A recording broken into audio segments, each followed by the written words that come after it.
Assalamualaikum warahmatullahi wabarakatuh. Halo kakak-kakak semua, selamat datang kembali di channel ini, Klinik Matika Channel. Bagi kakak-kakak yang baru bergabung, Klinik Matika ini adalah channel yang khusus membahas tentang matematika. Dalam kesempatan kali ini, kita akan mengulas soal dan pembahasan materi matematika untuk kelas 8 atau kelas 2 SMP, yaitu Pitagoras. Tapi seperti biasa, lebih dahulu jangan lupa untuk like video ini, share ke teman-temannya, komen, dan tentunya subscribe agar channel ini dapat berkembang dan bermanfaat buat kita semua. Amin.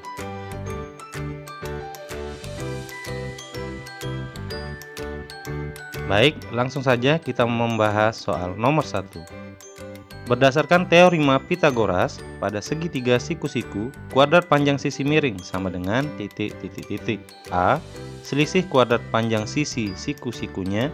B. Jumlah kuadrat panjang sisi siku-sikunya.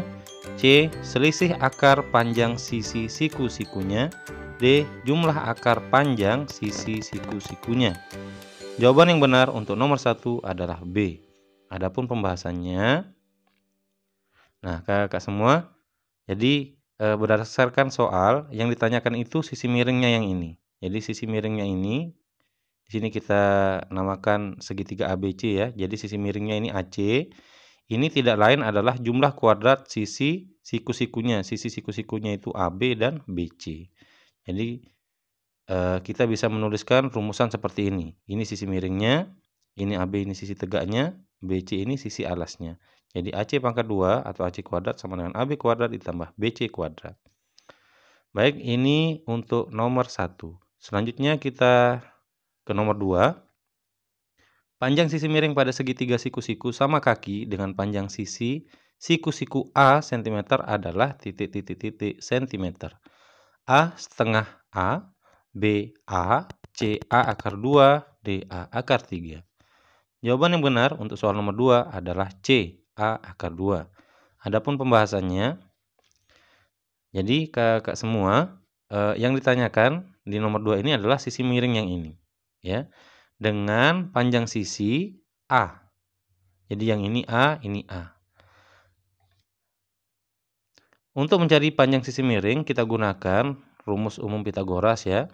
Jadi sisi miring kuadrat seperti yang di nomor 1 tadi adalah akar dari pangkat 2 yang ini dan yang ini, sisi tegaknya dan sisi alasnya. Jadi A kuadrat ditambah A kuadrat. Nah, ini sama dengan 2A kuadrat. Nah, mungkin di antara kakak-kakak semua ada yang bertanya dari mana datangnya 2A kuadrat. Nah, ini A kuadrat di A kuadrat ini kita, karena ini bukan angka kakak, ini kita anggap seperti variabel. Jadi perhatikan, kalau kakak masih ingat tentang sistem persamaan linear atau suku-suku sejenis, A kuadrat dan A kuadrat yang ini dianggap satu suku. Nah, jadi di sini variabel A kuadrat ini ada koefisiennya di depan ini 1 yang biasa memang tidak ditulis. Begitu juga dengan di sini. Berarti kalau ini dijumlahkan, yang kita jumlahkan itu koefisiennya 1 tambah 1 sama dengan 2. A pangkat 2. Kenapa bisa dijumlahkan? Karena ini sejenis ya. Jadi begitu penjelasannya dari mana datangnya 2A pangkat 2. Selanjutnya akar dari 2A pangkat 2 ini adalah A akar 2. Jadi A pangkat 2 ini akarnya ini keluar dia. Keluar di akar A pangkat 2, pangkat 2-nya hilang ya. Jadi A akar 2. Sebenarnya A akar 2 sendiri itu memiliki nilai ya, kalau menggunakan kalkulator itu 1, nilainya. Dan itu kita biasa tidak gunakan. Jadi khusus untuk akar 2 atau akar 3 ya. Itu kita tetapkan nilainya. Jadi sekali lagi jawaban untuk soal nomor 2 adalah A akar 2. Kita lanjut ke soal nomor 3. Perhatikan gambar berikut. Panjang sisi miring dari gambar di atas adalah A 16 cm, B 15 cm, C 14 cm, D 13 cm. Jawaban untuk soal nomor 3 adalah B 15 cm. Adapun pembahasannya, jadi ini kita gunakan lagi seperti yang nomor 1 dan nomor 2 ya. Jadi nomor 1 kalau kakak perhatikan, soal teori ya, soal yang level 1 di sini sudah mulai menggunakan angka. Ini 12, ini 9. Panjang sisi miring bisa kita cari dengan akar dari kuadrat 12 pangkat 2 dan 9 pangkat 2. Jadi ini langsung 9 pangkat 2 itu 9 kali 9, bukan 9 kali 2 ya. Jadi 9 kali 9, 81, 12 kali 12 hasilnya 144. Selanjutnya kita jumlahkan. Hasil dari 81 ditambah 144 adalah 225. Akar dari 225 adalah 15. Nah, untuk membuktikan ini, kakak bisa kalikan langsung 15 kali 15, pasti akan kembali ke sini. Ya, jadi kalau 15 kali 15, kakak kali susun, itu akan menghasilkan 225.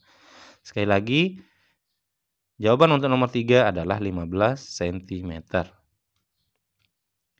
Selanjutnya untuk soal nomor 4, perhatikan gambar berikut.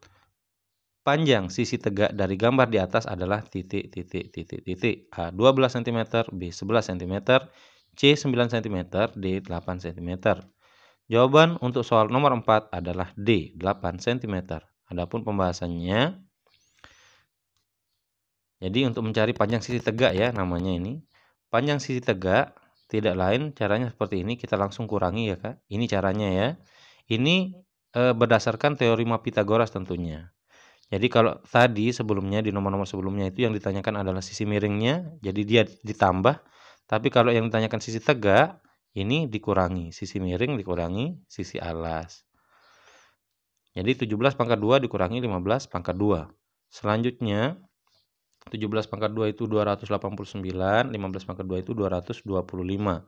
Ini kita kurangi hasilnya 64. Akar 64 itu adalah 8. Kalau kakak mau buktikan, buktikan lagi. 8 kali 8 pasti hasilnya 64. Baik, ini jawaban untuk nomor 4. Selanjutnya untuk soal nomor 5, perhatikan gambar berikut. Panjang sisi alas dari gambar di atas adalah A 17 cm, B 19 cm, C 21 cm, D 24 cm. Jawaban yang benar untuk soal nomor 5 adalah D 24 cm. Adapun pembahasannya, jadi untuk mencari panjang sisi alas ini kita langsung kurangi seperti nomor 4 ya. Jadi kalau sisi tegaknya atau sisi alasnya yang ditanyakan, maka sisi miring ini yang akan mengurangi sisi yang diketahui, seperti yang sekarang. Jadi ini 26 pangkat 2 dikurangi 10 pangkat 2. Selanjutnya 26 pangkat 2 ini 26 kali 26 hasilnya 676. 10 kali 10 hasilnya 100. Kita kurangi, hasilnya 576. Akar dari 576 adalah 24. Kalau mau dibuktikan lagi silahkan. 24 kali 24 hasilnya pasti 576. Ini jawaban untuk soal nomor 5. Selanjutnya, untuk soal nomor 6. Jenis segitiga yang dibentuk oleh sisi-sisi 5 cm, 12 cm, dan 15 cm adalah titik, titik, titik. A. Segitiga lancip, B. Segitiga tumpul, C. Segitiga siku-siku, D. Segitiga sembarang. Adapun jawabannya adalah B. Segitiga tumpul. Pembahasannya, jadi pertama kita misalkan dulu ya, yang A ini 5, B 12, C ini 15. Ini kita misalkan dengan patokan berdasarkan teorema Pythagoras tentunya. Yang paling panjang ini yang bagian C-nya atau sisi miringnya. Jadi persamaan umum Pythagoras sendiri berbunyi A kuadrat tambah B kuadrat sama dengan C kuadrat. Ini untuk sisi miring. Nah di sini untuk membuktikan segitiga ini apakah lancip, tumpul, dan siku-siku atau sembarang, kita buktikan dengan dua sisi ini. Jadi perhatikan tanda sama dengan ini kakak-kakak semua. Ini kita anggap sisi kiri, yang C kuadrat ini kita anggap sisi kanan sama dengan ya. Jadi di sini kita hitung dulu sisi kiri sama dengannya, A kuadrat tambah B kuadratnya. A-nya kita ganti, masukkan nilainya 5 dan B 12. 5 pangkat 2 tambah 12 pangkat 2. 5 pangkat 2 ini 25, 12 pangkat 2 ini 144. Setelah kita jumlahkan hasilnya 169. Nah, sekarang untuk sisi yang di samping kanan, C kuadrat, C ini 15, kita masukkan nilainya 15 pangkat 2, hasilnya 225. Ternyata kalau kita perhatikan 169 dan 225, ini tentunya yang lebih besar adalah 225. Jadi disimpulkan C-nya yang lebih besar. Nah, karena C-nya lebih besar, dikatakan berdasarkan teori yang sudah dipelajari tentunya di kelas, bahwa kita bisa menyimpulkan jenis segitiga ini adalah segitiga tumpul, ya. Jadi jika C-nya lebih besar. Jadi ini untuk soal nomor 6. Selanjutnya kita bahas soal nomor 7. Jenis segitiga yang dibentuk oleh sisi-sisi 12 cm, 15 cm, dan 18 cm adalah titik-titik-titik. A. Segitiga lancip, B. Segitiga tumpul, C. Segitiga siku-siku, D. Segitiga sembarang. Jawaban yang benar untuk soal nomor 7 adalah A. Segitiga lancip. Adapun pembahasannya, kita misalkan lagi seperti nomor sebelumnya. Jadi A12, B15, C yang untuk miringnya yang paling panjang ini 18 cm. Kita gunakan persamaan umum Pitagoras. Cara yang kita kerjakan untuk nomor 7 ini sama dengan nomor sebelumnya. Jadi kita hitung dulu yang di samping kiri sama dengan, baru yang di samping kanan sama dengan. A kuadrat ditambah B kuadrat. Kita masukkan nilainya 12 dan 15. 12 pangkat 2 itu 144, 15 pangkat 2 itu 225. Kita jumlahkan hasilnya 369. Selanjutnya untuk bagian kanan, C pangkat 2, C-nya 18, kita masukkan nilainya 18 pangkat 2. 18 dikali 18 hasilnya 324. Kalau kita bandingkan antara 369 dan 324, lebih besar 369, berarti sisi kiri yang lebih besar. Jadi di sini C-nya sekarang kurang. Nah, berdasarkan teori,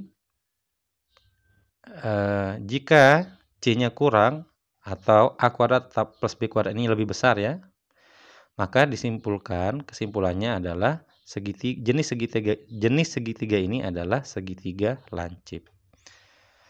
Nah, sebagai tambahan, di sini ada pilihan segitiga siku-siku kakak-kakak semua, yang ini. Nah, segitiga siku-siku itu sendiri terbentuk jika, perhatikan, jika A kuadrat tambah B kuadrat itu nilainya sama dengan C kuadrat. Ya, sekali lagi jika nilainya sama. Seandainya di sini nilainya 100, di sini juga 100, berarti sama.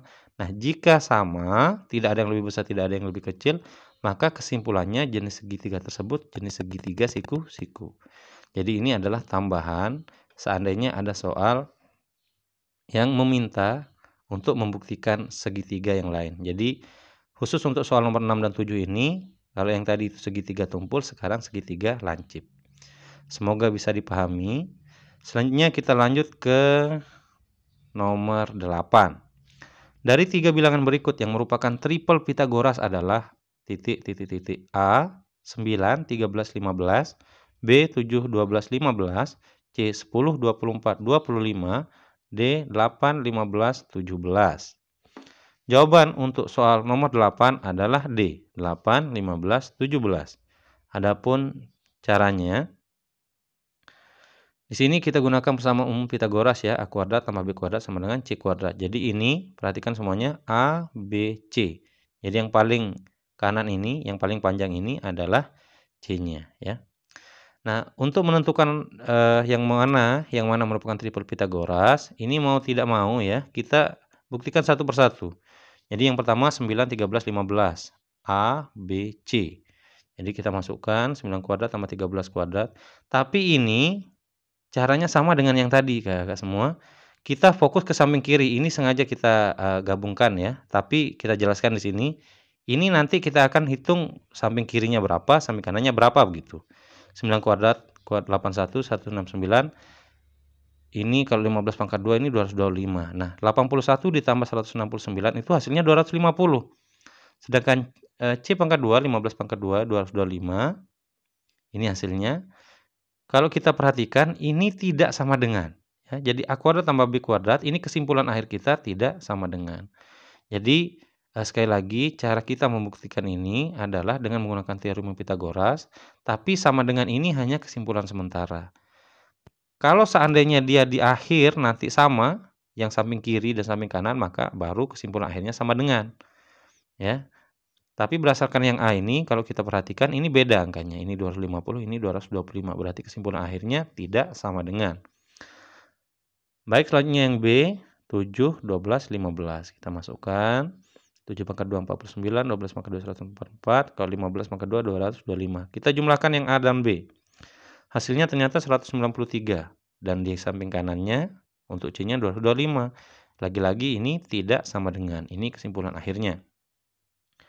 Yang C, A kuadrat tambah B kuadrat, yang ini 10, 24, 25, kita masukkan. 10 pangkat 2, 100, 24 pangkat 2, 576. 25 pangkat 2, 625. Setelah kita hitung, ini hasilnya 676. 100 tambah 576. Yang di samping kanan sama dengan 625.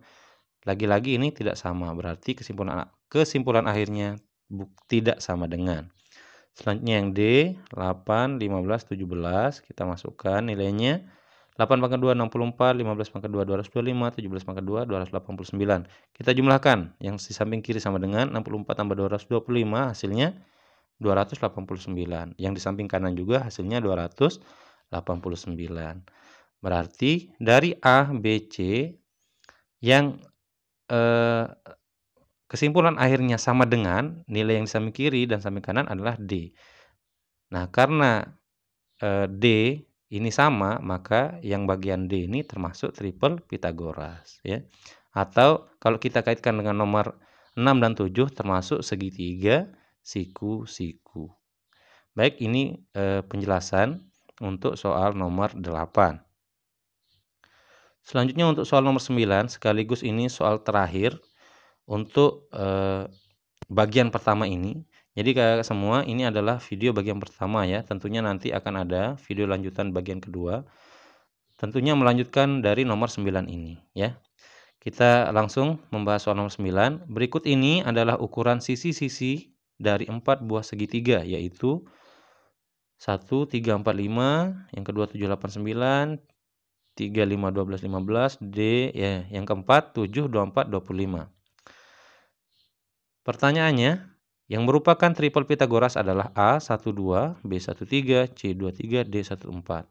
Jadi sekali lagi untuk membuktikan dia apakah triple Pythagoras, kita buktikan seperti nomor sebelumnya ya, di nomor 8. Baik, jawaban untuk soal nomor 9 ini adalah D, 1 dan 4. Kita buktikan pembahasannya. Jadi yang pertama 3, 4, 5. Kita buktikan, kita masukkan nilainya. 3 pangkat 2 itu 9, 4 pangkat 2 16, 5 pangkat 2 25. Kita jumlahkan, yang bagian kiri sama dengan 9 tambah 16, 25, dan yang di samping kanan 25. Berarti sama, termasuk triple Pythagoras. Yang kedua, 7, 8, 9. Kita masukkan nilainya. 7 pangkat 2 itu 49, 8 pangkat 2 itu 64, 9 pangkat 2 81. Kita jumlahkan, 49 dan 64. Ternyata hasilnya 113 dan tidak sama dengan yang di bagian samping kanan sama dengan, yaitu 81. Berarti ini tidak sama dengan, kesimpulannya bukan triple Pythagoras. Yang ketiga, 5, 12, 15. Kita masukkan nilainya, kita cari hasilnya. 5 pangkat 2, 25, 12 pangkat 2, 144. Di samping kanan sama dengannya 15 pangkat 2, 225. Kita jumlahkan samping kiri sama dengan 25 tambah 144, hasilnya 169. Tidak sama dengan 225. Jadi ini bukan termasuk triple Pythagoras. Selanjutnya yang keempat, ini yang 7, 24, 25. Kita masukkan nilainya. 7 pangkat 2, 49. 24 pangkat 2, 576. 25 pangkat 2, 625.